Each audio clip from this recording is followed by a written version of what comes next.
నమస్కారం. ఘంటారావానికి స్వాగతం. ప్రధానాంశాలు. భారత్ నిరంతరం కొత్త శిఖరాలను అధిరోహిస్తుందన్న ప్రధాని. దేశ రక్షణ పరికరాలపై ప్రపంచానికి విశ్వాసం పెరుగుతోందని వెల్లడి. చొరబాటుకు పాకిస్తాన్ కొత్త మార్గాలను అన్వేషిస్తోందన్న రాజ్నాథ్. ఉగ్రవాదాన్ని ప్రభుత్వ విధానంలో భాగంగా మార్చుకుందని ధ్వజం. ప్రగడ కోటయ స్ఫూర్తితో రాష్ట్రంలో సీఎం చంద్రబాబు పాలన. ఆగస్టు 7 నుంచి నేతన్న సేవలో పథకం అమల్లోకి వస్తుందన్న సవిత. ఉమ్మడి అనంత జిల్లాలో వానం లేక అల్లాడుతున్న మూగజీవాలు. మేత కొరతతో పశువులను అమ్ముకుంటున్న రైతులు.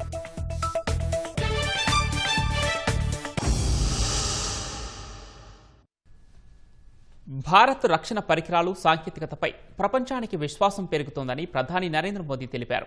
మన్ కీ బాత్ 136వ ఎపిసోడ్లో ప్రసంగించిన ప్రధానమంత్రి విజయ్ దివస్ 27వ వార్షికోత్సవం సందర్భంగా కార్గిల్ అమరవీరులకు నివాళులర్పించారు. జీవితంలో మర్చిపోలేని తేదీల్లో జూలై 26 ఒకటని, అది మన సైనికుల అసాధారణ ధైర్య సాహసాలను గుర్తు చేస్తుందన్నారు. రక్షణ ఉత్పత్తులు, ఎగుమతుల వంటి అన్ని విషయాల్లో భారత్ నిరంతరం కొత్త శిఖరాలను తాకుతోందన్న మోదీ ఇండోనేషియాతో బ్రహ్మోస్ క్షిపణుల కోసం పెద్ద ఒప్పందం కుదిరిందని గుర్తు చేశారు. 75% పైగా స్వదేశీ పరిజ్ఞానంతో రూపొందించిన ఐఎన్ఎస్ మహేంద్రగిరి యుద్ధనౌక నావికా దళంలో చేరిన విషయాన్ని ప్రస్తావించారు. పినాకా దీర్ఘశ్రేణి గైడెడ్ రాకెట్ కుషా క్షిపణుల పరీక్ష విజయవంతమైందని గుర్తు చేశారు. भारतीय नौसेना में आईएनएस महेंद्रगिरी शामिल किया गया। यह आधुनिक जंगी जहाज भारत में ही डिजाइन किया गया है, भारत में ही बना है। इसमें 75% से अधिक स्वदेशी सामग्री का उपयोग हुआ है। यह आत्मनिर्भर भारत की बढ़ती शक्ति का प्रतीक है। इसी महीने डीआरडीओ ने Pinaka long range guided rocket का भी सफल परीक्षण किया। इस सफलता के पीछे हमारे वैज्ञानिकों और इंजीनियरों का सामूहिक परिश्रम है। 2-3 दिन पूर्व ही डीआरडीओ ने कुशा मिसाइल का भी सफल परीक्षण किया है। భారతదేశం ఆవిష్కరణలు అనుసరిస్తుంటే పాకిస్తాన్ చొరబాటుకు కొత్త మార్గాలను అన్వేషిస్తోందని రక్షణ మంత్రి రాజ్నాథ్ సింగ్ మండిపడ్డారు. కార్గిల్ విజయ్ దివస్ 27వ వార్షికోత్సవం సందర్భంగా లదాఖ్ ద్రాస్ సెక్టార్లోని యుద్ధ స్మారకం వద్ద రాజ్నాథ్ సింగ్ పుష్పగుచ్చం సమర్పించి వీర జవాన్లకు నివాళులర్పించారు. ఈ కార్యక్రమానికి Ladakh lieutenant governor Vinay Kumar Saxena, army chief general Dheeraj Seth హాజరయ్యారు. అనంతరం ద్రాస్లోని యుద్ధ సంస్మరణ కార్యక్రమంలో పాల్గొన్న రాజ్నాథ్ యావత్ ప్రపంచం భారత సైనికుల అచంచల ధైర్య సాహసాల్ని కార్గిల్ యుద్ధం ద్వారా వీక్షించిందని గుర్తు చేశారు.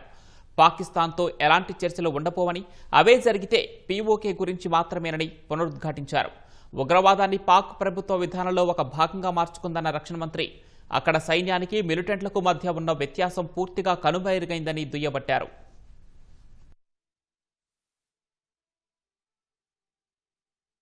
भारत से भी कंडक्टर्स बना रहा है तो पाकिस्तान सुसाइड बॉम्बर्स तैयार कर रहा है। भारत स्पेस मिशंस के लिए जाना जा रहा है तो पाकिस्तान प्रॉक्सी मिशंस चला रहा है। भारत अंतरिक्ष में सैटेलाइट्स भेज रहा है तो पाकिस्तान आज भी आतंकवादियों को सीमाओं के पार भेजने में लगा हुआ है। भारत डाटा सेंटर्स बना रहा है तो पाकिस्तान रेडिकल सेंटर्स बना रहा है। भारत यूपीआई से दुनिया को जोड़ रहा है तो पाकिस्तान हवाला से आतंकवाद को जोड़ रहा है। यानी हमारे रास्ते अलग अलग हैं। ऐसे में अगर पाकिस्तान अपने घटिया मंसूबे लेकर हमारी समृद्धि, हमारी प्रॉस्पेरिटी के रास्ते में रोड़ा लेकर आता है तो उसे करारा जवाब देने के लिए हमारी बहादुर सेनाएं बराबर तैयार बैठी हैं। కార్గిల్ విజయ్ దివస్ సందర్భంగా అమరవీరులైన సైనికులకు సీఎం చంద్రబాబు నివాళులర్పించారు. కఠినమైన భౌగోళిక పరిస్థితులు ఎదురైనా ఎన్నో సవాళ్లను ధీటుగా ఎదుర్కొంటూ దేశ సార్వభౌమాధికారాన్ని కాపాడటానికి వారు అచంచలంగా నిలబడ్డారని కొనియాడారు. వారి సన్మోన్నత త్యాగం, అసమాన వీరత్వం తరతరాలకు స్ఫూర్తినిస్తూ దేశభక్తికి, జాతీయ గర్వానికి శాశ్వత ప్రతీకలుగా నిలిచిపోతాయని సీఎం అన్నారు.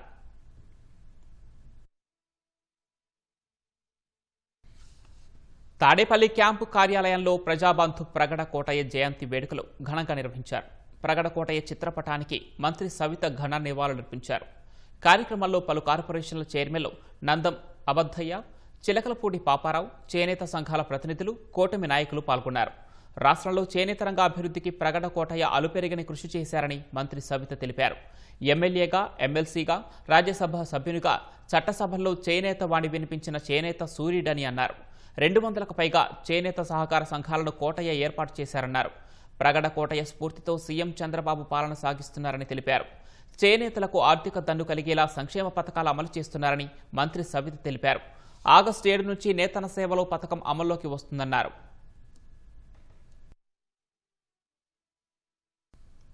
శస్త్రచికిత్స అనంతరం వేగంగా కోలుకుంటున్న పీసీసీ అధ్యక్షురాలు వైఎస్ షర్మిలారెడ్డి తెలిపారు. ఈ విషయాన్ని తెలియజేయడానికి సంతోషిస్తున్నట్లు పేర్కొన్నారు. ఇటీవలే ఆమెకు ఉదర శస్త్రచికిత్స విజయవంతంగా జరిగింది. ప్రస్తుతం ఆమె ఆరోగ్య పరిస్థితి స్థిరంగా ఉందని, శస్త్రచికిత్స అనంతరం ఆమె వేగంగా కోలుకుంటున్నారని పార్టీ వర్గాలు వెల్లడించాయి. ఈ క్లిష్ట సమయంలో తన ఆరోగ్యం గురించి ఆరా తీస్తూ తాను త్వరగా కోలుకోవాలని ఆకాంక్షించిన ప్రతి ఒక్కరికి కృతజ్ఞతలని ఆమె తెలిపారు. అందరి ఆత్మీయత, ప్రార్థనలు, మద్దతు తనకు ఎంతో కొండంత అండగా నిలిచాయని షర్మిల పేర్కొన్నారు.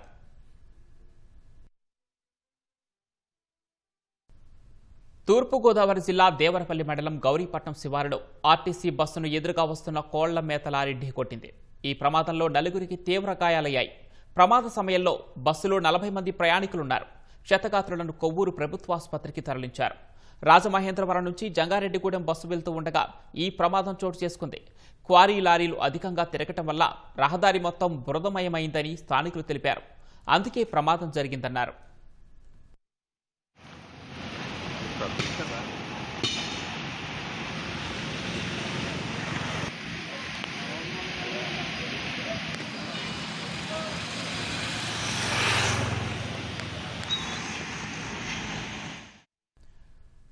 తమిళనాడులోని ఓ ఎస్బీఐ బ్యాంకు మేనేజర్పై మాజీ సీఎం కరుణానిధి మనవరాలు కైల్విలి చేయి చేసుకున్నారు.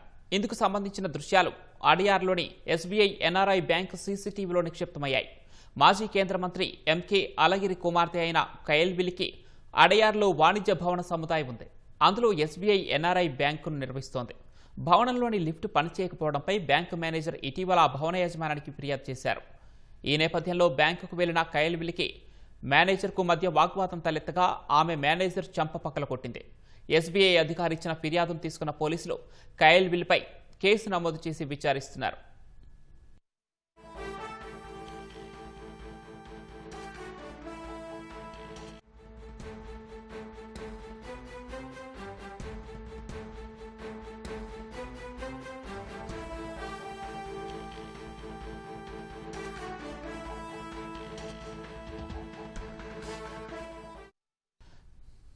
అమెరికాలోని మిచిగాన్ రాష్ట్రంలో ఒక కుటుంబం దారుణ హత్యకు గురైంది.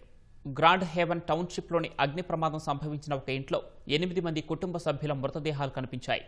అయితే అందులో పలువురి శరీరాలపై బుల్లెట్ గాయాలుండటంతో వీటిని హత్యలుగా పోలీసులు తేల్చారు.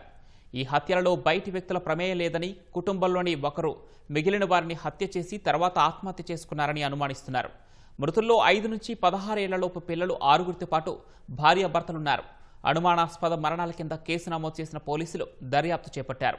పోస్టుమార్టం నివేదిక వచ్చిన తర్వాత మరిన్ని వివరాలు తెలిసే అవకాశం ఉందని అధికారులు తెలిపారు.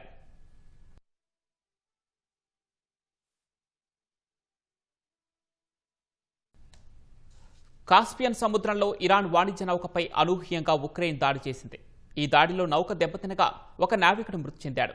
మరో నావికుడికి గాయాలయ్యాయి. అయితే కాస్పియన్ సీలోని రష్యన్ సైనిక సదుపాయాలు, సరఫరా గొలుసులను లక్ష్యంగా చేసుకునే తాము సుదూర దాడులు చేసినట్లు కీవ్ తెలిపింది. ఈ దాడిలో ఇరాన్తో సంబంధం గల సైనిక సరకు రవాణా నౌకలు సహా ఓ యుద్ధ నౌకను లక్ష్యంగా చేసుకున్నట్లు ఉక్రెయిన్ అధ్యక్షుడు జెలెన్స్కీ ప్రకటించారు. తమ వాణిజ్య నౌకపై ఉక్రెయిన్ దాడులను తీవ్రంగా ఖండించిన ఇరాన్ ప్రతీకార దాడులు చేసే అవకాశం ఉందని హెచ్చరించింది. అంతర్జాతీయ చట్టాల ప్రకారం జాతీయ ప్రయోజనాలను, భద్రతను కాపాడుకోవడానికి టెహ్రాన్ వెనకాడదని ఇరాన్ విదేశాంగ మంత్రి అబ్బాస్ అరాక్చీ స్పష్టం చేశారు. రష్యా ఉక్రెయిన్ సంఘర్షణలో ఇరాన్ ఎన్నడూ జోక్యం చేసుకోలేదని గుర్తు చేసిన అరాక్చీ ఈ నేరపూరిత రెచ్చగొట్టే చర్యకు ఉక్రెయిన్ పాలకులను జవాబుదారీగా నిలబెట్టాలని ఐరోపా దేశాలను కోరారు. తిరుమల శ్రీవారిని పలువురు ప్రముఖులు దర్శించుకున్నారు. వీఐపీ ప్రారంభ విరామ దర్శన సమయంలో ఏపీ హైకోర్టు న్యాయమూర్తి జస్టిస్ అవధానం హరిహరనాథ శర్మ, ఎమ్మెల్యే కామినేని శ్రీనివాస్, కేంద్ర ఎంపవర్డ్ కమిటీ సభ్యుడు చంద్రప్రకాష్ గోయల్, ఐటీబీబీ డీజీ శత్రుజీత్ సింగ్ కపూర్లు వేర్వేరుగా స్వామివారి సేవలో పాల్గొన్నారు. టీటీడీ అధికారులు వారికి స్వాగతం పలికి దర్శన ఏర్పాట్లు చేశారు. అనంతరం ఆలయంలోకి వెళ్లిన ప్రముఖులు స్వామివారిని దర్శించుకుని మొక్కులు చెల్లించారు. దర్శనానంతరం రంగనాయకుల మండపంలో పండితులు ఆశీర్వచనం చేసి స్వామివారి తీర్థ ప్రసాదాలను అందజేశారు.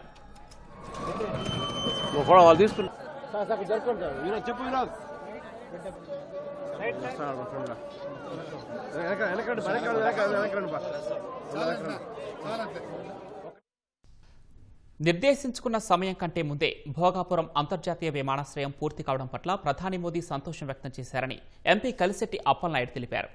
ఎయిర్పోర్ట్ వల్ల ఈ ప్రాంతానికి ఇప్పటికే అనేక పరిశ్రమలు వచ్చాయని చెప్పారు. ఉత్తరాంధ్ర అభివృద్ధికి ఈ విమానాశ్రయం ఎంతో దోహదం చేస్తుందంట ఎంపీ కలిశెట్టి అప్పలనాయుడుతో మా ప్రతినిధి కనకారావు ముఖాముఖి.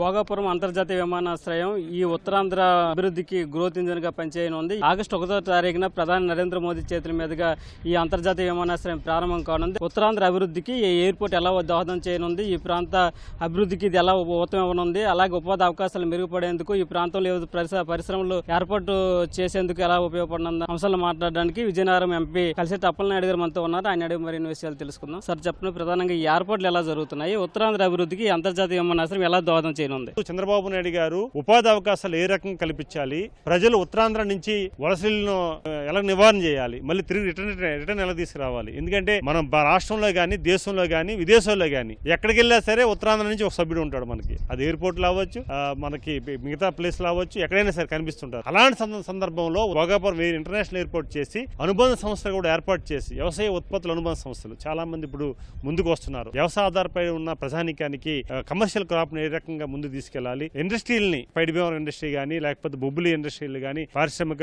రంగం కూడా ముందుకెళ్తుంది కనుక ఈ రంగాన్ని కూడా ఇంకా అభివృద్ధి ఎలా తీసుకెళ్లాలనే ఆలోచన వచ్చింది. హోటల్స్ రంగం గానీ, విద్యా సంస్థలు గానీ అన్ని కూడా వస్తున్నాయి. ప్రధానమంత్రి గారి సభని అద్భుతంగా మేము చేయబోతున్నాం. విజయనగరం నుంచి ఈ రోజు భోగాపురం ఎయిర్పోర్ట్ కి మేము కార్లు రాలేతో వస్తే 2 వీలర్ మీద కూడా వాళ్ళకి చాలా మంది మహిళలు వచ్చారు. సహజంగా మగవాళ్ళమే రావడానికి ఇబ్బంది కలిగిన పరిస్థితి, కానీ మహిళలు కూడా ఈ రోజు 2 వీలర్స్ తో వచ్చారంటే ఇది ఇండికేషన్. ఈ రోజు ఒక పండగ వాతావరణం చేయాలి ముఖ్యమంత్రి గారు ఇచ్చిన పిలుపు మేరకు ఆ రకంగా ముందుకెళ్తున్నాం. ఈ అంతర్జాతీయ విమానాశ్రయం రావడంతో ఈ ప్రాంత ముఖ చిత్రం ఏమైనా మారనుందంటారా? ఖచ్చితంగా మారుతుందండి. నేను మొన్ననే పార్టీ పరంగా నేను విదేశాల పర్యటనకి వెళ్ళేటప్పుడు వారు అక్కడ ఉన్న మన యువత కూడా వారు చెప్పారు, ఖచ్చితంగా మాకు తెలుసు చంద్రబాబు నాయుడు గారి ఆలోచన ఏ రకంగా వెళ్తుందో, భోగాపురం ఇంటర్నేషనల్ ఓపెన్ అవుతుంది, దానికి అనుబంధమైన సంస్థలు రాబోతున్నాయి, మేము వస్తున్నాం, మాకు ఏ సంస్థ వస్తుందని మాకు ఐడియా ఉంది, మేము వచ్చేస్తున్నామని చెప్పి వాళ్ళ ఆనందం కలిగింది. టెక్నికల్ గా చాలా మంది ఉన్నారు, ఇంజనీరింగ్ చేసిన వాళ్ళు కానీ, లేకపోతే ఇతర ప్రాంతాల వాళ్ళు చేసిన వాళ్ళు. ఇప్పటికే విశాఖ నగరం నుంచి కూడా చాలా మంది భోగాపురం పరిసర ప్రాంతాలు కూడా డాక్టర్స్ కూడా వచ్చారు. మొన్న నేను ఒక డాక్టర్ గారిని కలిసినప్పుడు చెప్పారు, మేము సన్ రైలో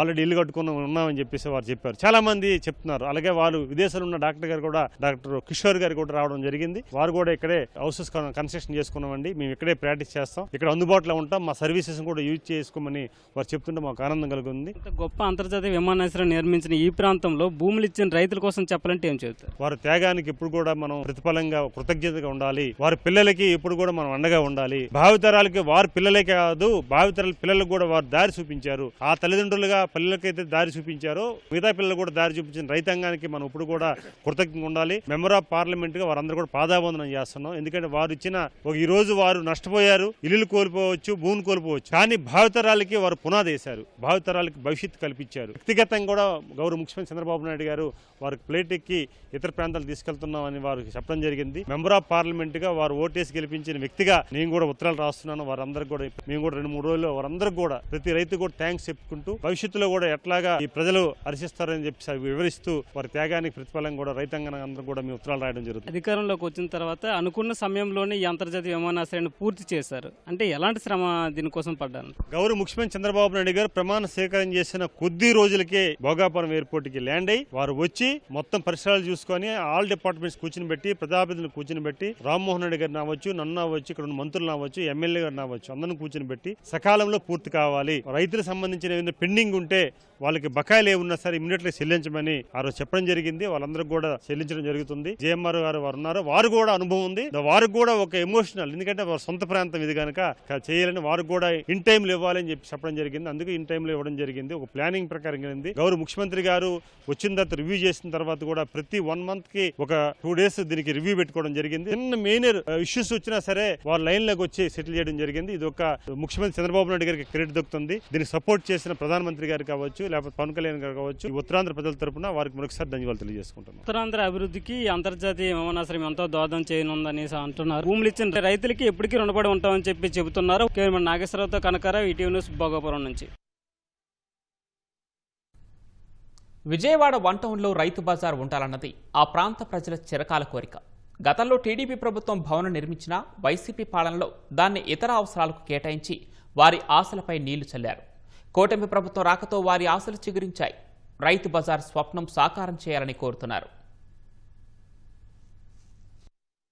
విజయవాడ పశ్చిమ నియోజకవర్గంలోని పాత బస్తీ వాసుల రైతు బజార్ కళ నెరవేరడం లేదు. గత తెలుగుదేశం ప్రభుత్వ హయాంలో పాత బస్తీ, కొత్తపేట, నెహ్రూ బొమ్మకూడలి, చిట్టినగర్, పాల ఫ్యాక్టరీ, వించిపేట ప్రాంతాల ప్రజలకు అందుబాటులో ఉండేలా రైతు బజార్ నిర్మాణానికి శ్రీకారం చుట్టారు. 2019 ఎన్నికల నాటికే 95% నిర్మాణ పనులు పూర్తయ్యాయి. కింది అంతస్తులో రైతు బజార్, మొదటి అంతస్తులో మీసేవ, కుట్టు శిక్షణా కేంద్రాన్ని ఏర్పాటు చేయాలని భావించారు. వైసీపీ అధికారంలోకొచ్చాక రైతు బజార్ కళ మరుగున పడింది. ఫస్ట్ కడతం మాత్రం ఇది రైతు బజార్గానే కట్టారు. మళ్ళీ ప్రభుత్వం మారిన తర్వాత దీన్ని ఆపేశారు. ఇక్కడ మళ్ళీ రైతు బజారుగా ఉంటే ఇక్కడ ఉన్న ప్రజలకి, వీళ్ళందరికీ మొత్తం ఈ వన్ టౌన్ ప్రాంతానికి అంతా ఉపయోగపడిద్ది. ఇది ఇలా పెట్టి వదిలేసిన దానివల్ల ఏరియా అడ్డాలకు ఉపయోగపడుతుంది. సాయంకాలం అయ్యేటప్పటికి ముందు తాగే వాళ్ళకి, గంజాయి తాగే వాళ్ళకి ఉపయోగపడుతుంది. మరి కొట్లు కూడా కేటాయించారు. రైతులకు అని చెప్పుకొని కొట్లు కూడా 22 కొట్లైనా కేటాయించారు. కానీ ఈ రోజు వరకు కూడా ఆ రైతు బజార్ అనేది పక్కన పెట్టేసి ఈ సచివాలయం పేరుతోనే కాలం గడుపుతున్నారు కదా. ఇక్కడ ఉన్నటువంటి మధ్యతరగతి కుటుంబం ఎక్కువ కూడా ఎస్సీ, ఎస్టీ, బీసీ ఉన్నటువంటి కుటుంబం, మైనార్టీలు, వీళ్ళందరికి కూడా ఇప్పుడు కన్నా సరే ప్రభుత్వం ఇక్కడ రైతు బజార్ పెట్టి ప్రజలందరికి కూడా మేలు చేసి వాళ్ళకి అందుబాటులో ఉండేటట్టు కూరగాయలు చేయవలసిందిగా కోరుచున్నాం. ఇక్కడ ప్రజలకి రైతు బజార్ వంట పరిధిలో రైతు బజార్ అనేది లేదు. రైతు బజార్ లాగా ప్రజలు చాలా ఇబ్బందికరంగా ఉన్నారు. అధికారులు దీని గురించి ఆలోచించి ఎంత త్వరగా పెడితే అంత త్వరగా మంచిది. రైతు బజార్ కోసం నిర్మించిన భవనాన్ని వైసీపీ సర్కార్ ఇతర అవసరాలకు కేటాయించింది. మొదటి అంతస్తులో మీసేవ కేంద్రం బదులు వార్డు సచివాలయం ఏర్పాటు చేశారు. కింది అంతస్తులోనైనా రైతు బజార్కు స్థలం కేటాయిస్తారని స్థానికులు ఆశించినా ఇప్పటిదాకా అది కలగానే మిగిలిపోయింది. అక్కడ మొత్తం 15 దుకాణాలు ఏర్పాటు చేయాలని మార్కింగ్ వేసి కేటాయించాక కూడా రైతు బజారు ఊసే ఎత్తకపోవడంపై స్థానికుల్లో అసంతృప్తి వ్యక్తమవుతోంది. కూరగాయలు కొనాలంటే చాలా దూరం ఉంది కదండి. ఇటు అంటే ప్రభాస్ కాలేజ్ వైపు అటు వెళ్ళాలి. ఇక్కడ రైతు బజార్ అన్నారు కానీ రైతు బజార్ పెట్టలేదు. సచివాలయం పెట్టారు. రైతు బజార్ ఉందనుకోండి ఈ ఏరియా మొత్తానికి కొంచెం అందుబాటులో ఉంటుంది. మాకు ఏమైనా కూరగాయలు తీసుకోవాలన్నా ఏమన్నా బాగుంటుంది. అది ఇక్కడ రైతు బజార్ పెడతామని మార్కులు అవన్నీ గీశారు సార్. మరేమి ఇక్కడ సచివాలయం పెట్టారు. మాకేం కూరగాయలకి కొనటానికి మేము అక్కడ దూరం వెళ్ళి కొనుక్కుంటున్నాం. కాళేశ్వరం మార్కెట్ వెళ్ళి తెచ్చుకుంటున్నాం సార్. అలా కాకుండా ఇక్కడ రైతు బజార్ పడితే బాగుంటుంది కదా. రైతు మార్కెట్ గానే కట్టించారు. మరి ఎందుకు చేయలేదో తెలియదు. 20 రూపాయలు రాను పోను 40 రూపాయలు అయిపోతున్నాయి. అవి తక్కువ అని అనుకొని వెళ్తున్నాం. 40 రూపాయలు ఛార్జీలు అయిపోతున్నాయి. పెడితే మాకు ఈజీగా ఉంటుంది, దగ్గరగా ఉంటుంది, తెచ్చుకుంటాం. మాకే రూపాయి మిగిలిద్ది. ఈ ప్రాంత వాసులు రైతు బజార్కు వెళ్ళాలంటే 2 కిలోమీటర్ల దూరంలో ఉన్నటువంటి ప్రభాస్ కాలేజీ లేదంటే గట్టు మీద ఉన్నటువంటి భవానీపురం మార్కెట్కు వెళ్లాల్సి వస్తుంది. ప్రస్తుతం కూటమి ప్రభుత్వం అధికారంలో ఉన్న నేపథ్యంలో ప్రభుత్వం స్పందించి ఈ భవనాన్ని తిరిగి వినియోగంలోకి తీసుకువచ్చి రైతు బజార్ ఏర్పాటు చేయాలని ఇక్కడ స్థానికులు కోరుతున్నారు. కెమెరామెన్ కోటేశ్వరరావుతో ఉమామహేష్, ఈటీవీ న్యూస్, విజయవాడ. వరుణుడి కరుణ లేక కరువుతో అల్లాడుతున్న అనంతపురం జిల్లాలో ఇప్పుడు మూగజీవాల రోదనలు గుండెలను పిండేస్తున్నాయి. ఎల్నినో తీవ్ర ప్రభావంతో గడ్డిపోచ దొరక్క పశువులు బక్కచిక్కిపోతున్నాయి. మేత కోసం 10 కిలోమీటర్లు తిరిగినా ఫలితం లేక పాడి రైతులు పశువులను సంతల్లో తెగనమ్ముకుంటున్నారు. కొంతమంది కబేలాలకు తరలిస్తున్నారు. రానున్న రోజుల్లో పరిస్థితి మరింత దిగజారకముందే ప్రభుత్వం పశుగ్రాసాన్ని పూర్తి రాయితీపై అందించాలని కాపరులు కోరుతున్నారు. ఉమ్మడి అనంతపురం జిల్లాలో సూపర్ ఎల్నినో పశుగ్రాసంపై తీవ్ర ప్రభావం చూపుతోంది. మేత కొరత పాడి రైతులకు, గొర్రెల కాపర్లకు సమస్యగా మారింది. వరుస కరువులతో వ్యవసాయం కలిసిరాక పశుపోషణ, గొర్రెల పెంపకాన్ని చాలామంది జీవనాధారంగా మార్చుకున్నారు. ఈసారి ఎక్కడా చినుకు రాలకపోవడంతో జిల్లాలో 10% విస్తీర్ణంలో కూడా పంటలు సాగవలేదు. దీనికి తోడు జూన్లో వర్షాలు లేక మైదానాల్లో గడ్డి కూడా మొలవలేదు. ఏటా మే నెలలో బోర్ల కింద రైతులు మొక్కజొన్న, వేరుశెనగ సాగు చేసేవారు. ఈసారి అధిక ఉష్ణోగ్రతలతో ఫిబ్రవరిలోనే జిల్లాలోని 60% బోర్లు ఎండిపోయాయి. వర్షాభావం వల్ల పశుగ్రాసానికి ఇబ్బందిగా మారింది. గడ్డి లేక పశువులు, గొర్రెలు, మేకల డొక్కలు ఎండిపోయి కనిపిస్తున్నాయని కాపర్లు వాపోతున్నారు. మాకు మేత లేదు, ఏం లేదు. కొండల్లో గుట్టల్లో పోవాల, వాన అనేది పడలా. ఏం చెనికట్టి కొనాలంటే 30-40 వేలు అవుతుంది సార్. మేము ఇప్పుడు కాలంలో కొనలేము. అప్పుడుకప్పుడు జరిగేది మా కష్టం అవుతుంది ఇప్పుడు. అందుకని ఏదో కొండల్లో గుట్టల్లో మేపుకుంటాము. ఆ కొండల్లో గుట్టల్లో కూడా వాన పడలా, ఏం చేయలేదు అనేది మాకు పరిస్థితి ఇట్లా జరుగుతుంది. వర్షం లేదు సార్, మాకల్లా ఏం లేదు. ఆ కొండలన్నీ ఖాళీగా అయిపోయినాయి, వర్షం రాలా. 70 జీవాలు ఉన్నాయి. పిల్లలు భార్య వదిలేసి వచ్చిన వంటిగా చెమ్మడుకుంటానా. మా 40 కిలోమీటర్ల పైన వచ్చి ఇక్కడే ఉన్నా, వంటిగానే ఉన్నా. వర్షం పడే వరకు కదిరికొండ కల్లా మేపుకుంటా ఉన్నా. గొర్రెలకి మేత ఉరవేలేదు. ఫారెస్ట్ లేకపోతే చిరుతలు కాటము. ఈ చేనుల్లో చూస్తే రైతులు రగడి చేస్తారు. జీవాలు ఎక్కడ తోలుకొని పైకి చాలా ఇబ్బందిగా ఉంది. వర్షం చూస్తే లేదు. ఈ పాటికి మోకాళ్ళంత పొడవు పెరగాల్సిందే, దుమ్ము కానీ లేదు ఇక్కడ. ఉమ్మడి అనంతపురం జిల్లాలో 7.2 లక్షల పశువులు, గొర్రెలు, మేకలు 45 లక్షల వరకు ఉన్నాయి. తీవ్ర వర్షాభావంతో మందల్లోని కొన్ని జీవాలను బెంగళూరు, పాలమూరు మార్కెట్లలో విక్రయించాల్సి వస్తోందని కాపర్లు వాపోతున్నారు. కొందరు అనంతపురం జిల్లా సరిహద్దుల్లోని కర్ణాటక గ్రామాల నుంచి పశుగ్రాసం కొంటున్నారు. వీటి ధరలు భారీగా పెరిగాయని, పశుపోషణ గిట్టుబాటు కావడం లేదని వాపోతున్నారు. ఈత ఎడన కొనుక్కొచ్చామంటే అది ఎడన ఇంత గుడ్డు పెట్టుకుంటే దిక్కాపట్ట రేట్లు చెప్తా ఉండరు. ఎంత అన్నా కానీ అంటే పెడతాము, దుడ్లు గడ్డి సిక్కుదు మాకి. ఆ గడ్డి సిక్కుని దానికి జీవాలు అంబో అని వస్తా ఉండి ఏడవ గడ్డి తింటే అట్లా మంత్రిచేది ఊరికేది. ఇట్లా చేస్తా ఉన్నాం సార్. మాకు చాలా ఇబ్బందులు. బోర్లలో చూస్తే నీళ్లు రావు, అన్ని ఫెయిల్ అయ్యిండవి. వాన్ లేదు, ఏం లేదు సార్. మేము ఏం చేయాలి సార్? జీవాలు ఎక్కువ ఉండదు సార్. సింగపల్లి ఇట్లంతా మేము యాత్ర పోతా ఉంటాం సార్. పాగొడ కట్టుకొని, మద్దూరు కట్టుకొని ఇక్కడ అంతా ఉండదు సార్. గొర్రెలు మేత నీళ్లు లేకుండా పదికి అంతా పోతా ఉంటాం సార్. నీళ్లు ఉంటే ఎట్లా కాలం చేస్తా. మేము నీళ్లే లేకుండా మేము ఇంకెక్కడ దొరకదు సార్. మాకు వర్షం లేదు సార్. జూలై నుంచి పడాల్సింది ఆగస్టు వరకు లేదు. చాలా ఇబ్బందిగా ఉంది. గడ్డి మేపుకునేకి ఇబ్బందిగా ఉంది, పగులల్లా మేపుకురాలా ఇబ్బందిగా ఉంది. దయచేసి మాకేమన్నా గవర్నమెంట్ సాయం చేయాల్సిందిగా మనవి చేసుకుంటాం. జిల్లాలో పాడి రైతులను ఆదుకునేందుకు ప్రభుత్వం పశుసంవర్ధక శాఖ ద్వారా పలు పథకాలు అమలు చేస్తోంది. 50% రాయితీతో 550 రూపాయలకు 50 కేజీల దాణా ఇస్తోంది. హరిత గోపాలం కింద నీటి సౌకర్యం ఉన్న రైతులకు విత్తనాలను రాయితీపై అందిస్తోంది. ఎకరా పశుగ్రాసం సాగుకు 56,000 సాయం చేస్తోంది. ప్రస్తుతానికి పశుగ్రాసానికి అంత ఇబ్బంది లేదని, ఆగస్టు తర్వాత వర్షాలు పడకపోతే మాత్రం పరిస్థితి చేయి దాటుతుందని అధికారులు చెబుతున్నారు. తీవ్రంగా పశుగ్రాస కొరత అయితే ఉంటుందని మమ్మల్ని 6 నెలల నుంచి ప్రిపేర్ చేస్తున్నారు గవర్నమెంట్. దీంట్లో భాగంగానే 6 నెలల్లో వీటికి ఎంత మేత కావాలి అని మనము అంచనా అయితే వేశాము. అది కూడా మనము ప్రభుత్వానికి ప్రణాళిక పంపాము. పంపించిన తర్వాత వాళ్ళు ఏమంటున్నారంటే, ఇప్పుడు అక్కడ సూపర్ ఎల్నినో ప్రభావం వల్ల మనకి వేరే జిల్లాల నుంచి మనం పశుగ్రాసాన్ని మనము తరలించలేము. కాబట్టి అక్కడుండే వనరులని మనము సద్వినియోగం చేసుకోవాలి. 71 మెట్రిక్ టన్నుల జొన్న విత్తనాలని జిల్లా వ్యాప్తంగా పంచడం జరిగింది. దాంతోపాటుగా 535 మెట్రిక్ టన్నుల దానాని పశువులకి ఈ సంవత్సరం కేటాయించారు 50% సబ్సిడీ మీద.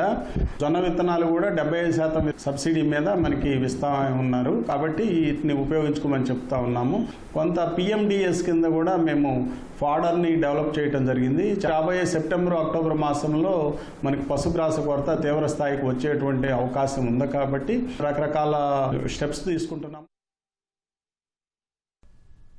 నెల్లూరు జిల్లాలో ఎల్నినో ప్రభావం తీవ్రంగా ఉంది. గత 4 నెలల పరిశీలిస్తే 33% లోటు వర్షపాతం నమోదైంది. మరోవైపు ఎండ తీవ్రత వల్ల పంటలకు పెట్టే నీరు కూడా వేడిగా మారిపోతుంది. దీంతో దిగుబడి తగ్గుతుందేమోనని రైతులు ఆవేదన వ్యక్తం చేస్తున్నారు. ఈ నేపథ్యంలో తీసుకోవాల్సిన జాగ్రత్తలపై ఎన్జీ రంగా వ్యవసాయ పరిశోధనా కేంద్రం శాస్త్రవేత్త వినీతతో మా ప్రతినిధి రాజారావు ముఖాముఖి. ఆచార్య ఎన్జీ రంగా పరిశోధనా కేంద్రం నెల్లూరు ఇన్ఛార్జిగా ఉన్న శాస్త్రవేత్త వినీత గారితో మనం కొన్ని ఈ ఎల్నినో సంబంధించి ఎలాంటి పరిస్థితులు నెల్లూరు జిల్లా నెలకొన్నాయి, రైతులు ఎలాంటి జాగ్రత్తలు పాటించాలి, ప్రస్తుతం పంట పరిస్థితులు, ప్రస్తుతం నెల్లూరు జిల్లాలో వరి అధికంగా సాగైంది, రైతులు ఎలాంటి చర్యలు తీసుకోవాలా, పంట దిగుబడులు తగ్గకుండా ఉండేందుకు నీటి పొదుపు పద్ధతులు కూడా ఎలా పాటించాలా అనే వాటి మీద కూడా అడిగి తెలుసుకుందాం. మామూలుగా ప్రతి సంవత్సరము ఎడగారు సీజన్ లో 40,000 హెక్టార్లు గాని సాగు అవ్వాల్సి ఉంటే ఈ సంవత్సరం దాదాపు 60,000 హెక్టార్ల వరకు కూడా సాగు చేయడం జరుగుతుంది రైతులు. నీటిలో ఆ నీటిని బట్టి మాత్రం ఈ పంటలన్నీ వేశారు. కానీ అధిక ఉష్ణోగ్రతల వలన భూమి లోపలి పొరల్లో ఉన్నటువంటి నీరంతా కూడా పైకి ఆవిరయ్యి భూమి లోపల ఉన్న ఉప్పు అంతా కూడా భూమి పైన చేరి ఈ సీజన్ లో మనకు వరి అనేది చాలా అంటే ఉప్పు ప్రభావానికి బాగా లోనవుతుంది. అయితే ఈ ఎల్నైనో ప్రభావం వలన అది ఇంకా ఉధృతమైంది. ముఖ్యంగా మనం నీళ్లు పెట్టిన తర్వాత బాగా ఉప్పు కరిగిన నీటిని మురుగు కాలువల ద్వారా తీసివేసి ఫ్రెష్ గా నీళ్ళని మళ్ళీ పెట్టుకోవాలి. అంతేకాకుండా సాయంత్రం వేళల్లో ఈ ఉప్పు నీటిని తీసి పొద్దున మాత్రమే బాగా చల్లనీటిని పెట్టినట్లయితే ఫ్రెష్ నీటిని కొంతవరకు ఈ ఉప్పు ప్రభావాన్ని తట్టుకొని క్రాప్ అనేది కొంత ఎదుగుదల అనేది కనపడుతుంది. కాబట్టి రైతులందరూ కూడా గమనించాల్సింది ఏంటంటే ప్రతి చోట కూడా ఈ ఉప్పు ప్రభావం ఉంది. ప్రతి ఒక్కరు కూడా వీలైనంత వరకు ఈ ఉప్పు నీటిని తీసివేసి కొత్త నీటిని పెట్టుకోవడం అనేది చేయాలి. అన్ని చోట్ల కూడా ఈ ప్రాబ్లం అయితే చాలా ఎక్కువగా ఉంది. అంతేకాకుండా ఎడగారు సీజన్ లో మనకి నల్లి అనేది ఎక్కువగా అటాక్ అవుతుంది. అది ఈ సీజన్ లో కూడా ఈ విపరీతమైన ఎండల వలన అధిక ఉష్ణోగ్రతల వలన ఈ వేడి గాలుల వలన మనకి నల్లి ఉధృతి ఎక్కువగా ఉంది. సో మేము రైతులందరికీ కూడా నల్లి ఎక్కడైతే ఉంటుందో అక్కడ మనం ప్రొఫెనోఫాస్ అయితే ఒక ఎకరాకి 400 మిల్లీలు చొప్పున, అదే ఒబెరాన్ అయితే ఎకరాకి 100 మిల్లీలు, లేదంటే ప్రొపార్గైట్ అయితే ఎకరాకి 300 మిల్లీలు చొప్పున పిచికారీ చేసుకోమని చెప్తున్నాము. చాలా మంది రైతులు ఈ మందులతో సహా మళ్ళీ జింక్ కానీ వేరే సైపర్మెథ్రిన్ ఇలాంటి మందులు కూడా కలిపి కొట్టడం వలన ఇంకా ఫైటోటాక్సిసిటీ అనేది ఆకుల మీద కనబడుతూ మొక్కలు ఎండిపోవడం జరుగుతుంది. కాబట్టి దయ ఉంచి ఈ ఎక్కువగా వేరే మందులన్నీ కలపకుండా అచ్చంగా ఈ అకారిసైడ్స్ అంటే నల్లికి సంబంధించిన మందులను మాత్రమే వాడుకోవాలని రైతులను కోరుకుంటున్నాము. మినుము మాత్రం ఇంత ముందులాగానే 161 హెక్టార్లు అయితే సాగులోకి రావడం జరిగింది. అయితే కొన్ని చోట్ల వింజమూరు ఎక్కడైతే రెయిన్ ఫెడ్ ఉందో వర్షాధార పంటల్లో ఇంకా కంది అనేది వేయలేదు. కానీ కందిని మనం దాదాపు ఆగస్టు వరకు కూడా వేసుకునే అవకాశం ఉంది. కాబట్టి తదుపరి వర్షాలు పడినట్లయితే మనం కంది అనేది వేసుకోవడం కూడా జరుగుతుంది. అన్ని ఆరుతడి పంటల్లో మనకి ముఖ్యంగా కాటన్ కూడా వేస్తున్నారు, ప్రత్తి కూడా వేస్తున్నారు 1000 హెక్టార్ల వరకు. కాటన్ లో ముఖ్యంగా వేడి గాలుల వలన బోల్ డ్రాప్ అంటే మనకు బోల్స్ అనేది బాగా పడిపోవడం జరుగుతుంది. సో అదే కాకుండా అన్ని పంటల్లో కూడా సకింగ్ పెస్ట్ కాంప్లెక్స్ అంటే రసం పీల్చే పురుగుల యొక్క ఉధృతి చాలా ఎక్కువైంది. మొక్కజొన్న, సజ్జలో కూడా ఫాల్ ఆర్మీ కత్తెర పురుగు ఉధృతి ఎక్కువైంది. తర్వాత షూట్ ఫ్లై గానీ, స్టెమ్ బోరర్ గానీ, ఈవెన్ వరిలో కూడా స్టెమ్ బోరర్, లీఫ్ ఫోల్డర్ కూడా అక్కడక్కడ కనపడుతుంది. కాబట్టి రైతులందరూ కూడా తగు జాగ్రత్తలు తీసుకొని ఈ సకింగ్ పెస్ట్ కాంప్లెక్స్ కి సరిపడా మందులను పిచికారీ చేసుకోవాలని కోరుకుంటున్నాము. రిజర్వాయర్ లో కూడా చాలా తక్కువ నీళ్లు ఉన్నాయి కాబట్టి కాలువల నుంచి వచ్చే నీటిని వృధా చేయకుండా వాటిని చాలా జాగ్రత్తగా వాడుకోవాలి. ఇంకా అన్నిటికంటే ముఖ్యమైనది ఏంటంటే ఈ సీజన్ లో ఈ ఎండలకి మొక్కలు బాగా చనిపోతాయి. కాబట్టి ఎప్పుడు కూడా ముఖ్యంగా వరిలో పైరును అనేది ఎప్పుడు కూడా ఆరగట్టకూడదు, ఎండబెట్టకూడదు. ఒకసారి మనం గానీ పున్నీళ్లు మురుగునీటి కాలువల ద్వారా తీసిన వెంటనే అంటే పొలం అనేది ఆరకుండా ఎండకుండా వెంటనే నీళ్లు పెట్టినట్లయితే మనకు మొక్కలు రికవర్ అవుతాయి. కానీ నీళ్లు తీసేసి పొలాన్ని ఆరగట్టినట్లయితే ఈ ఉప్పు ప్రభావం ఇంకా ఎక్కువయ్యి మొక్కలు చనిపోయే అవకాశం ఉంది. కాబట్టి ఈ విషయంలో రైతులు తగు జాగ్రత్తలు తీసుకోవాలి. ఎల్నినో ప్రభావంతో రాష్ట్ర ప్రభుత్వం కూడా అనేక జాగ్రత్తలు చర్యలు చెప్తుంది. మీరు శాస్త్రవేత్తగా రైతులకి మీరు నీటి పొదుపు పద్ధతులు కానీ సాధారణంగా ఏం చెప్పొచ్చు రైతులకి పొలాల్లో కానీ భవిష్యత్తులో ఇలాంటి పరిస్థితులు రాకుండా? మనకి ఫామ్ పాండ్స్ కానీ, నీటి కుంటలు కానీ ఎక్కడైనా నీటిని వృధా చేయకుండా అవసరమైన చోట మాత్రమే నీటిని వాడుకుంటూ నీటిని పొదుపు చేసుకున్నట్లయితే, ముఖ్యంగా నెల్లూరు జిల్లాలో చూస్తే ఎడగారులో ప్రాబ్లం లేదు. కానీ ఈ ఎల్నైనో ఎఫెక్ట్ అనేది మేజర్ ఏరియా నెల్లూరులో దాదాపు 2,30,000 నుంచి 40,000 హెక్టార్ల వరకు వరి సాగు అవుతుంది రబీలో. అయితే ఈ ఎల్నైనో ప్రభావం వలన పైన మనకు ఈ కేసీ కెనాల్ నుంచి కానీ నీరు అనేది రాకపోతే, అసలు మనకు ప్రాజెక్టులు కానీ నిండకపోతే రబీ ఏరియా మొత్తం బాగా ఇబ్బంది పడే పరిస్థితి ఉంది. అయితే మా నెల్లూరు జిల్లాలో నార్త్ ఈస్ట్ అంటే ఈశాన్య ఋతుపవనాల వలన మనకు వర్షాలు పడ్డా కూడా ప్రాజెక్టులో నీళ్లు ఉండవు. కాబట్టి తర్వాత జనవరి, ఫిబ్రవరి, మార్చిలో కూడా నీటి లభ్యత అనేది తక్కువ అవుతుంది. కాబట్టి చాలా ప్రాబ్లం అవుతుంది. కాబట్టి రైతులు కాలువల నుంచి నీరు వచ్చినప్పుడు వాటిని వృధా చేయకుండా ఎక్కడికక్కడ అవసరమైనంత మాత్రమే నీటిని వాడుకోవాలని కోరుకుంటున్నాం. ప్రధానంగా చూస్తే రానున్న రబీకి ఈ ఎల్నినో ప్రభావంతో వర్షాలు గానీ పడకుండా ఉంటే తీవ్ర సమస్యలు వస్తాయని చెప్తున్నారు. ఇందుకోసం రైతులు ముందుగానే ఒక ప్రత్యేక ఏర్పాటు చేసుకుని భవిష్యత్తులో కూడా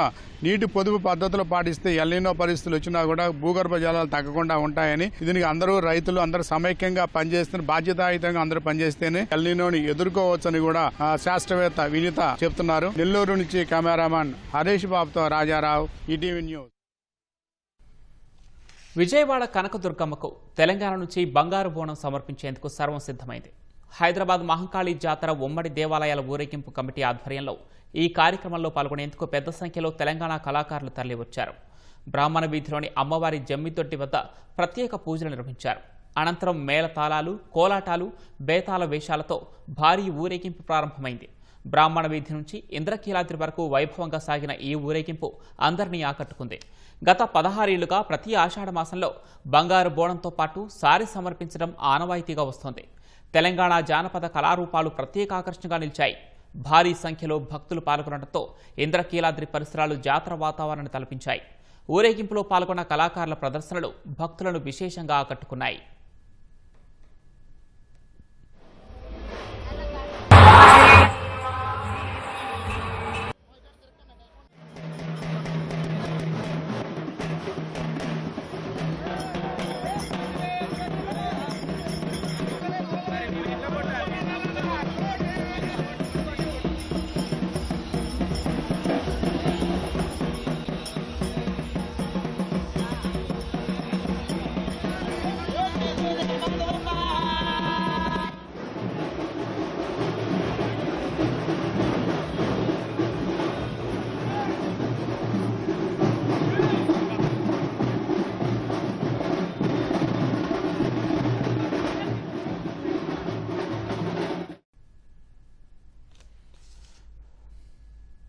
అనకాపల్లి జిల్లా పరవాడలో వెంకటేశ్వర స్వామి గిరి ప్రదక్షిణ కన్నుల పండుగగా జరిగింది.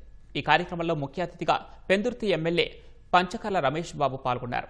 గిరి ప్రదక్షిణ రథయాత్రను ఎమ్మెల్యే ప్రారంభించారు. యాత్రలో పెద్ద సంఖ్యలో భక్తులు పాల్గొని వెంకన్నకు ప్రత్యేక పూజలు చేశారు.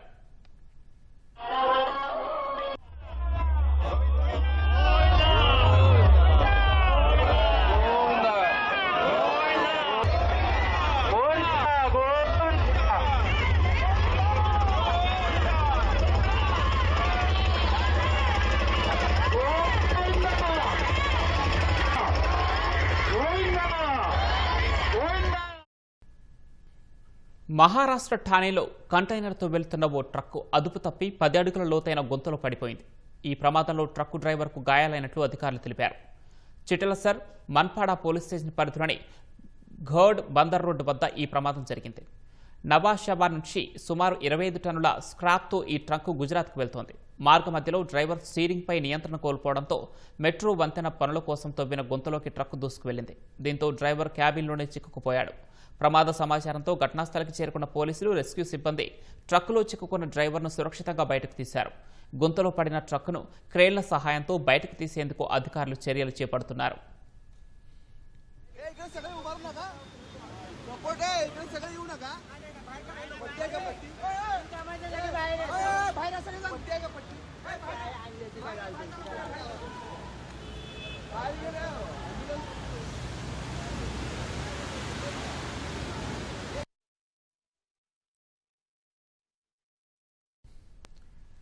దక్షిణ చైనా సముద్రంలోని నాన్షా దీవులలో యోంగ్షూ రీఫ్ సమీపంలో ఒక వియత్నాం నౌక మునిగిపోయింది.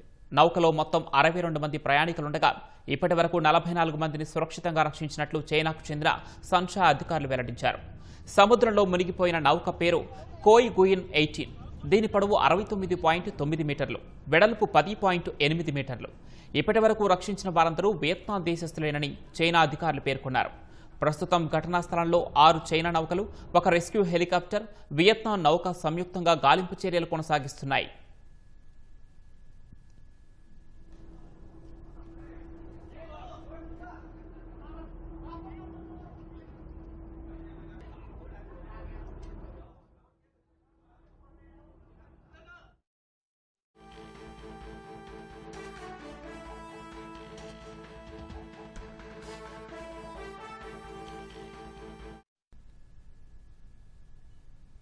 పంటలకు ఏదైనా వ్యాధి సోకితే వ్యవసాయ అధికారుల కోసం రోజుల తరబడి ఎదురు చూడాల్సిన అవసరం లేకుండా రైతుల దగ్గర ఉన్న మొబైల్ ఫోన్తోనే క్షణాల్లో సమస్యను గుర్తించే సరికొత్త సాంకేతికత అందుబాటులోకి రానుంది.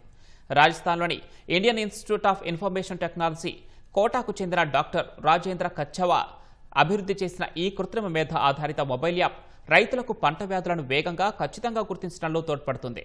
మొక్కలకు ఫోన్ కెమెరాతో ఫోటో తీస్తే చాలు, ఆ పంట ఆరోగ్య పరిస్థితిని విశ్లేషించి వ్యాధి వివరాలతో పాటు తీసుకోవాల్సిన చర్యలను కూడా ఈ యాప్ సూచిస్తుంది.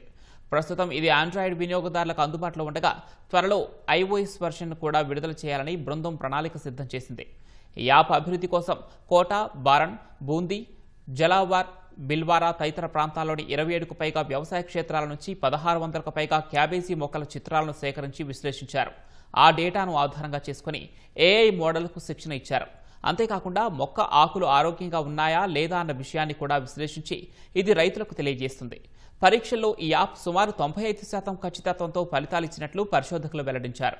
ఇంటర్నెట్ లేకుండా పనిచేసే తేలికపాటి ఆఫ్లైన్ ఏఐ వ్యవస్థను ఇందులో వినియోగించడం వల్ల గ్రామీణ ప్రాంతాల్లో కూడా రైతులు సులభంగా విని ఉపయోగించుకోవచ్చు.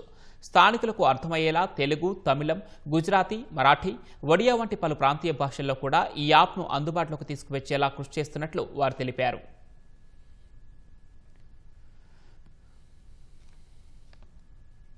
అతను బ్యాంకులో ఆపరైజర్. తనను ఎవరూ పట్టుకోలేరన్న నమ్మకంతో మోసాలకు తెరతీశాడు. సత్యసాయి జిల్లా మడకశిర కెనడా బ్యాంకులో అప్రైజర్గా సుందరాచారి విధులు నిర్వహిస్తున్నారు.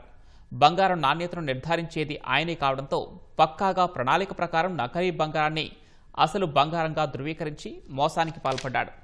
7 ఖాతాదారుల పేరు మీదుగా సుమారు 71 లక్షల నగదును పలు విడతల్లో తీసుకున్నాడు. అనుమానం వచ్చి బ్యాంకులో ఉన్నతాధికారులు తనిఖీలు చేపట్టడంతో విషయం బయటపడింది. బ్యాంకు ఉన్నతాధికారుల ఫిర్యాదు మేరకు పోలీసులు కేసు నమోదు చేశారు. మడిసిరా పట్టణంలోని కెనరా బ్యాంకులో అసిస్టెంట్ మేనేజర్ శ్రీనివాసులు గారు మాకు నేను వచ్చి కంప్లైంట్ చేసినారు. అప్రైజర్ 7 మందితో కలిసి 12 లోన్ తీసుకొని 70,66,000 అమౌంట్ ట్రాప్ చేస్తామని కంప్లైంట్ చేసినారు. ఆ విషయంలో అతను నకిలీ బంగారు తీసుకున్నాడు. అమౌంట్ విషయంలో ఆయన కంప్లైంట్ చేసినాడు. ఈ విషయం పై అధికారులు తెలిపి దానిపై నా కేసు కట్టి దర్యాప్తు చేస్తున్నాడు. అప్రైజర్ ఆయన పరారీలో ఉన్నాడు. ఆయన ఇంతవరకు మాకు అతను ఆచరణ తెలియదు. వాళ్ళిద్దరూ చిట్టిపొట్టి చిన్నారులు. 5 ఏళ్ల వయసులోనే కూచిపూడి నేర్చుకోవటం మొదలుపెట్టారు. 7 ఏళ్లు నిండకుండానే ఎల్లలు దాటి వెళ్లి ప్రదర్శనలిచ్చారు. వివిధ వేదికలపై 100కు పైగా ప్రదర్శనలతో పిల్లలు కాదు పిడుగులనిపిస్తున్నారు. కూచిపూడి నృత్యంతో దూసుకువెళ్తున్న అనంతపురం జిల్లా తాడిపత్రికి చెందిన హర్షిత జసితులపై కథనం.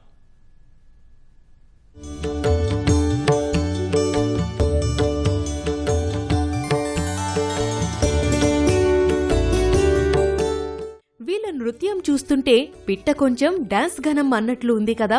చిన్న వయసులోనే కూచిపూడి నృత్యంలో సత్తా చాటుతున్నారు ఈ చిన్నారులు.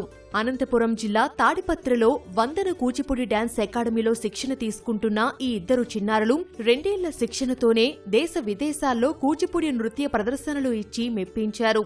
అనేక అవార్డులు సొంతం చేసుకుంటూ ఔరా అనిపిస్తున్నారు.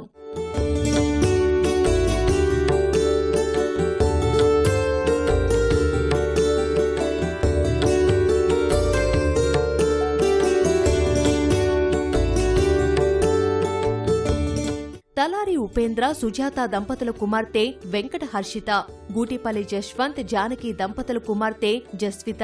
ఇద్దరిది ఒకే వయసు. అందుకే జట్టుగా తయారు చేసి తాడిపత్రిలో శిక్షకురాలు వందన వద్ద నృత్యం నేర్పించారు. క్రమం తప్పకుండా శిక్షణ పొందుతూ వీరిద్దరూ కూచిపూడి నృత్యంలో రాటుదేలారు.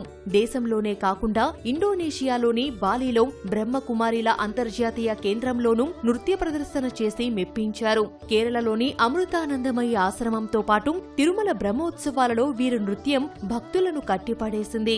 అరుణాచలం, షిరిడి, తిరువనంతపురం ఆలయాల్లో ప్రదర్శనలు విశేషంగా అలరించాయి.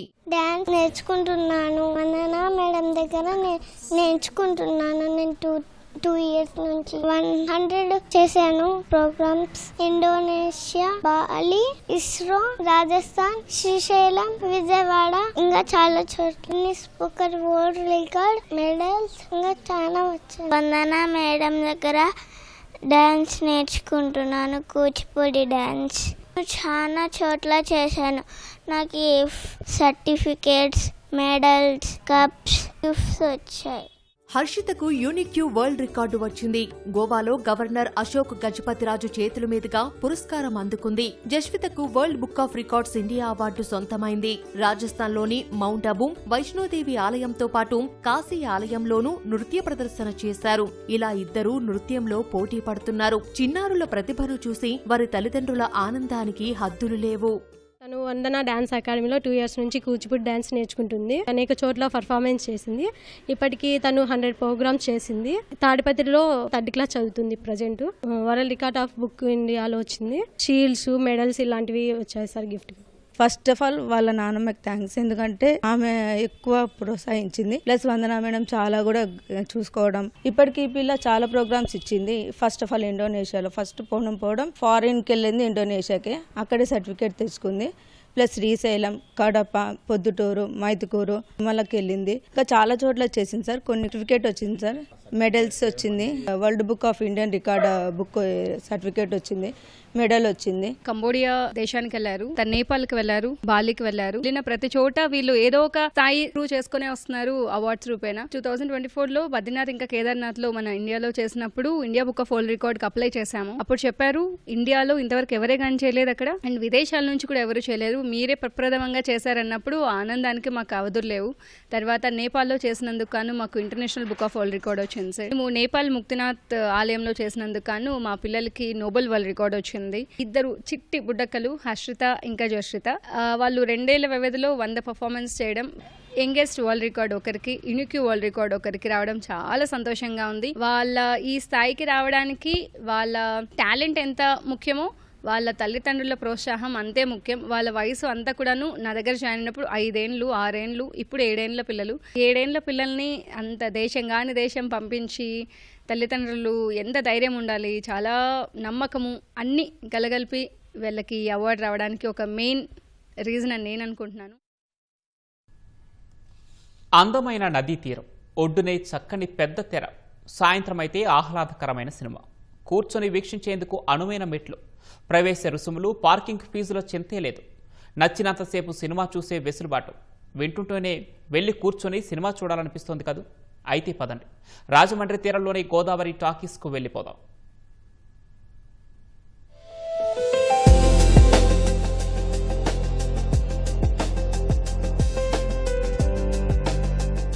రాజమహేంద్రవరంలో గోదావరి తీరంలో ఏర్పాటు చేసిన ఈ ఓపెన్ థియేటర్ ప్రజలకు కొత్త అనుభూతిని పంచుతోంది. వారాంతాల్లో కుటుంబ సభ్యులు, స్నేహితులతో కలిసి వచ్చి ప్రశాంతంగా గడపడానికి చక్కని వేదికగా నిలుస్తోంది.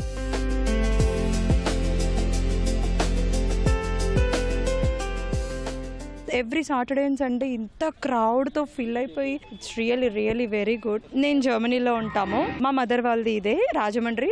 మేము ఎప్పుడు వచ్చినా కూడా మదర్ని చూడడానికి సో మేము ఈ ప్లేస్కి అయితే కంపల్సరీ వస్తూ ఉంటాం అనమాట. ఇప్పుడు ఇంకా అట్రాక్షన్గా ఉంది. So every Saturday and Sunday movies వేయడం అండ్ పెద్దోళ్ళందరూ ఇక్కడికి రావడం, వాక్ చేయడం. This is actually relaxation period for every one. సాయంత్రం పూట చల్లగా వాతావరణంలో అందరికీ సేద తీరుస్తూ సినిమా చూస్తూ అందరూ ఎంజాయ్ చేస్తున్నారు. ఈ గోదావరి పుష్కరాలకి మన రాజమండ్రి చాలా డెవలప్ చేస్తున్నారు. ఎంజాయ్ చేయడానికి మంచి పరిస్థితి కల్పిస్తున్నారు. మంచి సందేశాన్ని ఇచ్చే సినిమాలని సెలెక్ట్ చేసుకుని సాయంత్రం పూట వేయటం వల్ల జనాలందరికీ మంచి సందేశాన్ని ఇచ్చి ఆహ్లాదకరమైన వాతావరణంలో అందరినీ ఎంజాయ్ చేయడానికి అరేంజ్మెంట్ చేశారు. చాలా బాగుంది. ప్రత్యేకంగా ఈ ఘాట్ గురించి శ్రద్ధ తీసుకుని అందరికీ సాయంకాలం పూట కూడా సినిమా చూస్తున్నాం అనే ఫీలింగ్ కంటే కూడా ఇక్కడ కూర్చుని ఒక రకమైన ఆహ్లాదాన్ని పంచుకుంటున్నాం అన్న సంతోషం నాకు చాలా బాగుంది.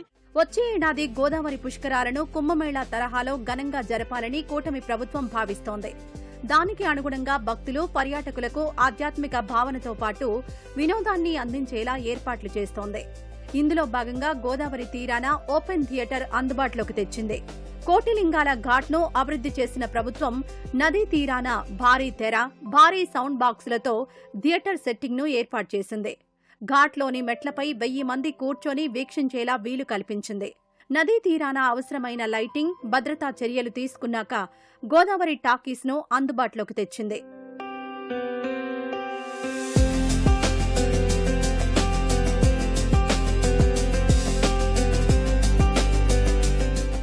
సాయంకాలం టైంలో ఇలా కష్టపడి వస్తామండి. మున్సిపల్ చేస్తాం, హౌస్ హోస్టింగ్ ఉద్యోగం చేస్తామండి. కాలక్షేపాలకి అయితే తెర మీద బాగా సినిమాలు వేస్తారండి. అలాగే చూస్తానికి వస్తామండి. మంచి సినిమాలు వేస్తారండి. పోయిన వారేమో ప్రేమాభిషేకం వేశారండి నాగేశ్వరరావు. అందరికి చాలా ఆనందంగా ఉంటుంది సార్. మధ్య తరగతి వాళ్ళు వచ్చి చూడడం చాలా సంతోషంగా ఉంది. ఇలాంటి వాళ్ళ కోసం ఇలా ఎక్కడెక్కడో తిరిగి వచ్చి ఇక్కడ రెస్ట్ తీసుకుని చల్లడిగా వాతావరణానికి ఈ సినిమాలకి చూడడం వాళ్ళ కష్టమంతా మర్చిపోయి ఇక్కడ సినిమా అయినంత వరకు సంతోషంగా గడుపుతున్నారు. బాగుంది సార్. మంచి వాతావరణం, గాలి బాగుంది, ఇక్కడ నీట్నెస్ కూడా బాగుంది. సాయంత్రం 6 దాకా నదీ తీరంలో విహరించిన పర్యాటకులు ఆపై కోటిలింగాల ఘాట్కొస్తే చాలు, అక్కడి ఓపెన్ థియేటర్ కొత్త కళాకాంతిని ప్రసరింపజేస్తోంది. గోదావరి అలల సవ్వడి, చల్లని గాలితో హాయిగొలిపే వాతావరణం మధ్య కుటుంబం, బంధుమిత్రులతో కలిసి ఆహ్లాదకరమైన వినోదాన్ని పొందే అవకాశం కల్పిస్తోంది. అలనాటి ఎన్టీఆర్, ఏఎన్ఆర్ల మధురమైన చిత్రాలు మొదలుకొని నేటితరం హీరోల సినిమాలు చూస్తూ పాటలు వింటూ పులకించిపోతున్నారు.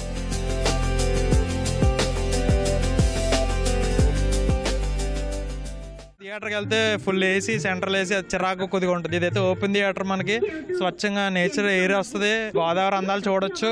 బయట తిరిగేదానికన్నా ఇక్కడికి వచ్చి ఫ్యామిలీతో స్పెండ్ చేయొచ్చు. ఇక్కడ జనాలు కూడా బాగా వస్తున్నారు, క్రౌడ్ అది బాగా పెరుగుతుంది. టూరిజం ప్లేస్ ఆల్రెడీ అవుతుంది కాబట్టి ఇంకా ఫర్దర్గా ఇలాంటివి చేయాలని కోరుకుంటున్నాం మేము. నాకు తెలిసి నదిలో ఓపెన్ థియేటర్ ఉండే ఫస్ట్ టైం ఇదే అనుకుంటా. ఇలాంటిది నేను ఎక్కడో చూడలేదు.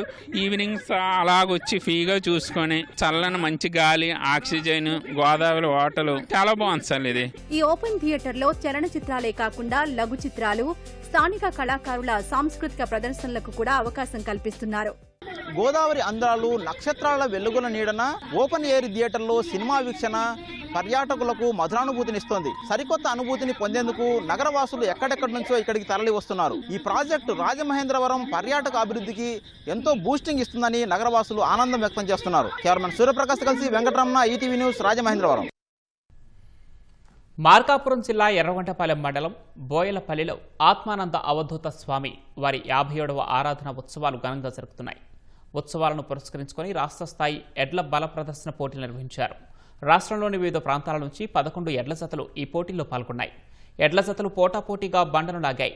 పెద్ద సంఖ్యలో తరలివచ్చిన రైతులు పోటీలను ఆసక్తిగా తిలకించారు.